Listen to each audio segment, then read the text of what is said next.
ऐसा समय आ रहा है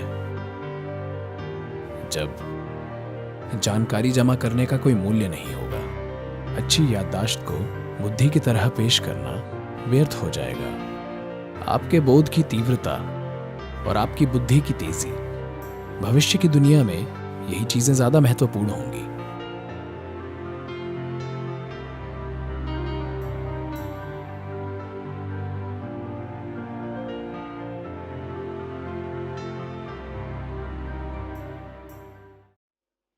हम ऐसे समय में हैं कि शिक्षा के मामले में हम एक मोड़ पर हैं। आज शिक्षा के बारे में ना सिर्फ हमारी बुनियादी सोच बदलना जरूरी है, बल्कि शिक्षा में पूर्ण परिवर्तन जरूरी है। एक ऐसा समय आ रहा है जब जानकारी इकट्ठा करने का कोई मूल्य नहीं होगा।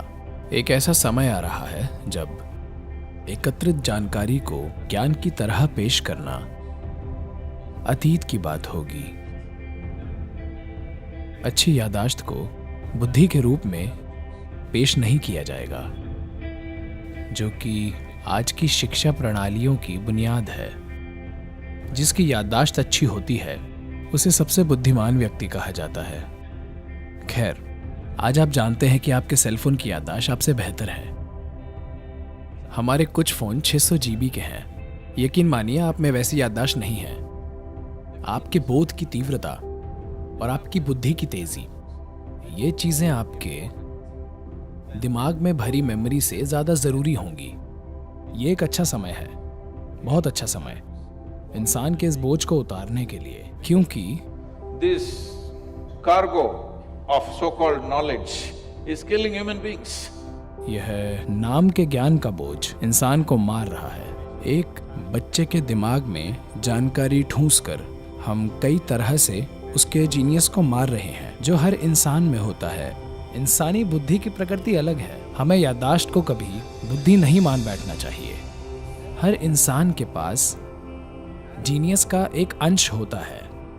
सवाल बस यही है, क्या हम उस विशेष जीनियस के बाहर आने के लिए उसे सही तरह का माहौल दे पाएंगे? यही चुनौती है।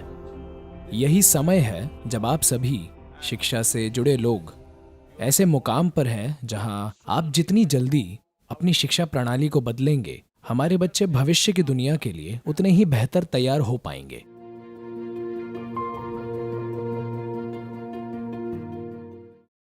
देखिए, हमें यह समझना चाहिए, हालांकि भारत एक देश है, पर भारत के अंदर कम से कम 4 से 5 देश हैं।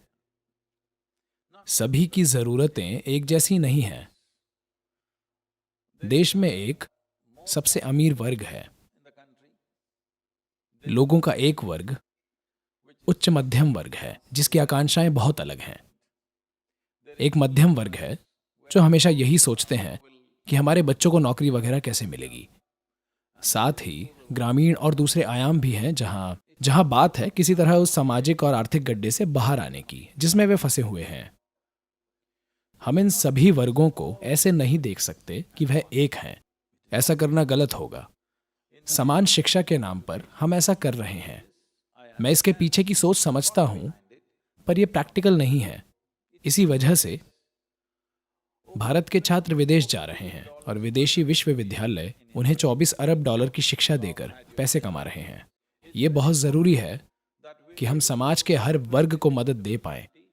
अगर हम ये मदद नहीं देंगे तो हम अलग अलग तरह के मनुष्य तैयार नहीं कर पाएंगे जो खुशहाल देश के लिए जरूरी हैं।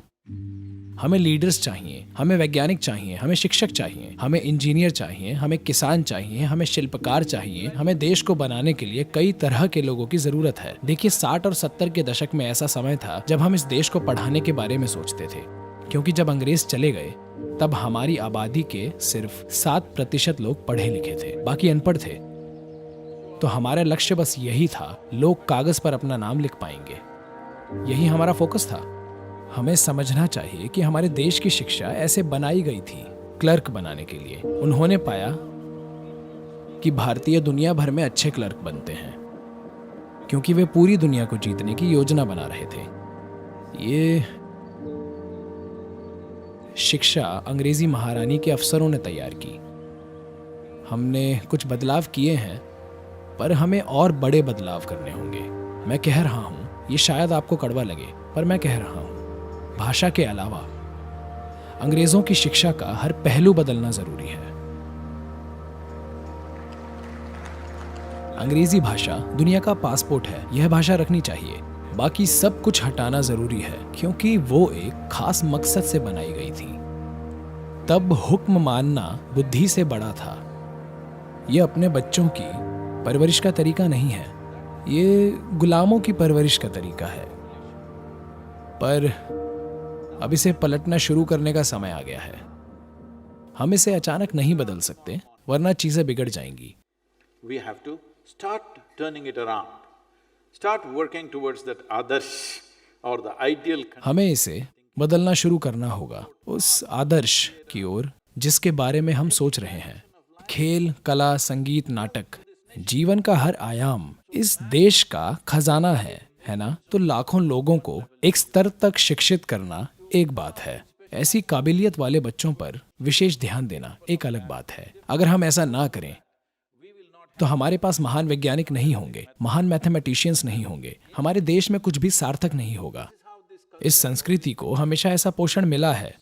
हम इस देश में कई सबसे महान मैथमेटिशियंस, महान संगीतकार, महान नर्तक केवल इसलिए पैदा कर पाए क्योंकि जो लोग संगीत सीखने के लिए उन घरानों में जाते थे, वे केवल संगीत और संगीत ही सीखते थे। अगर हम ऐसा नहीं करते हैं तो हम किसी भी क्षेत्र में महानता पैदा नहीं कर पाएंगे। सब हर चीज के छोटे टुकड़े जान पाएंगे, पर वे किसी चीज में अच्छे नहीं होंगे।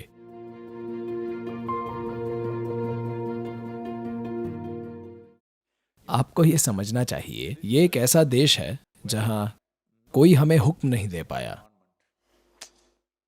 यहां तक कि जब अवतार आए, वे भी हमें पर हुक्म नहीं दे पाए। हमने उन्हें सिर्फ सवाल पूछे। आदि योगी आए, उन्होंने अपनी प्रिय पत्नी से बात करने की कोशिश की। उन्होंने उनसे लाखों सवाल पूछ लिए। कृष्ण ने अपने सबसे करीबी दोस्त अर्जुन से बात करने की कोशिश की, वो भी युद्ध के मैदान में। उस आदमी ने सैकड़ों सवाल पूछे, वो चुपचाप सुन ही नहीं पाया, क्योंकि यह भारतीय है। और कहीं अगर किसी ने कहा कि मैं भगवान का एजेंट या भगवान का बेटा या वैसा कुछ हूं, तो उन्होंने कहा यही भगवान की इच्छा है, चुप करके सुनो। और सभी ने सुना। इस देश में ऐसा नहीं हुआ, क्योंकि वैज्ञानिकता हमारे स्वभाव में गहरी समाई हुई है। वैसा वैज्ञानिक स्वभाव नहीं है जो हर चीज को खारिज कर दे, जैसा कि आज हो गया है। हमारे पास एक अलग तरह का वैज्ञानिक स्वभाव है। हम हर चीज पर सवाल पूछते हैं, पर आदर के साथ। हम नमन करते हैं और कहते हैं आप मेरे भगवान हैं, पर मेरे सवाल भी पूछते हैं, मगर आदर के साथ। क्या यही हमारा तरीका नहीं रहा है? तो हम धार्मिक लोग नहीं हैं। हमारा स्वभाव ही वैज्ञानिकों जैसा है। हम हमेशा एक के बाद एक प्रश्न पूछते रहते हैं। आपको स्कूलों में इसे नहीं मारना चाहिए, उन्हें सवाल पूछने चाहिए। स्कूल की किताबों में लिखी चीज परम सत्य नहीं है। पहले से कई ज्यादा सवाल पूछे जाने चाहिए, क्योंकि अगर आप सवाल नहीं पूछेंगे तो इंसानी बुद्धि धीरे धीरे सो जाएगी।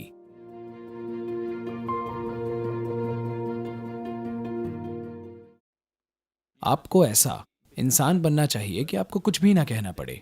आप वैसे व्यक्ति बनिए कि हर कोई आपके जैसा बनना चाहे, सभी बच्चे आपके जैसा बनना चाहें।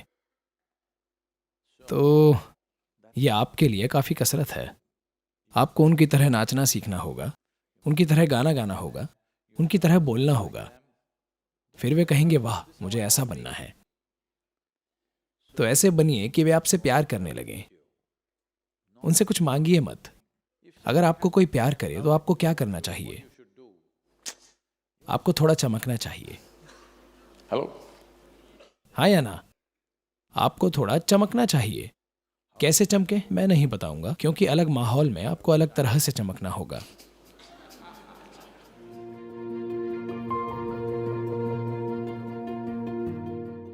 मेरे लिए मेरी ईमानदारी मेरी नैतिकता के कारण नहीं है, मेरी ईमानदारी मेरी मानवता के कारण है।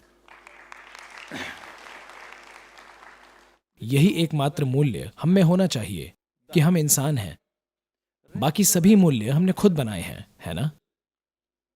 जरूरी बात यह है कि हम कभी भी अपनी मानवता से समझौता ना करें, क्योंकि कई बार हमारी नैतिकता, हमारे मूल्य, हमारे नियम हमारी मानवता के खिलाफ होते हैं। नाम के नैतिक लोग एक दूसरे के साथ अमानवीय चीजें कर रहे हैं, है ना? हेलो? धर्म के नाम पर, नैतिकता के नाम पर, नियमों और मूल्यों के नाम पर लोगों ने एक दूसरे के साथ भयानक चीजें की है ना? तो मानवता का क्या मतलब है? देखिए, इस धरती का हर प्राणी अपनी स्वाभाविक बुद्धि से जीता है। उनमें कोई नैतिकता, कोई मूल्य, कोई फिलॉसफी या धर्म नहीं होता।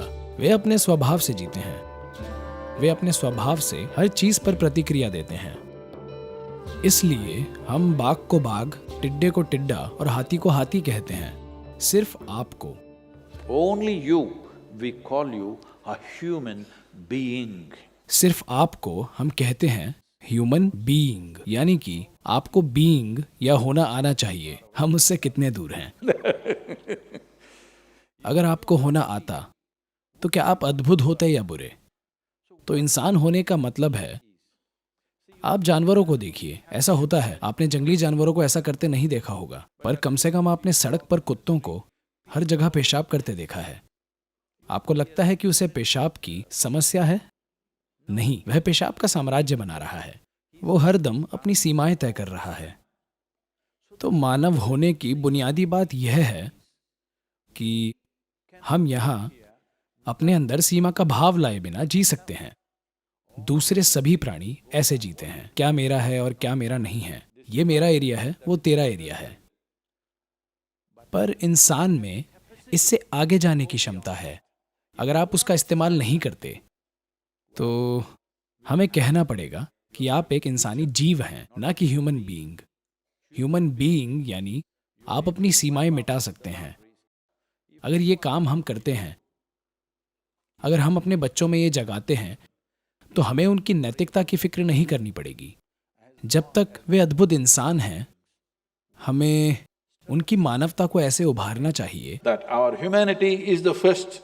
हमारी मानवता ही हमारे अस्तित्व का चेहरा हो, बाकी सब इसके बाद हो। मेरी पसंद नापसंद, मेरी नैतिकता, मेरे मूल्य, मेरी आस्था, मेरे देवता, मेरे देवदूत, मेरा स्वर्ग, सब हमारी मानवता के बाद आए। मानवता ही हमारे अस्तित्व का चेहरा होना चाहिए। यह आपको हमारे बच्चों में लाना होगा।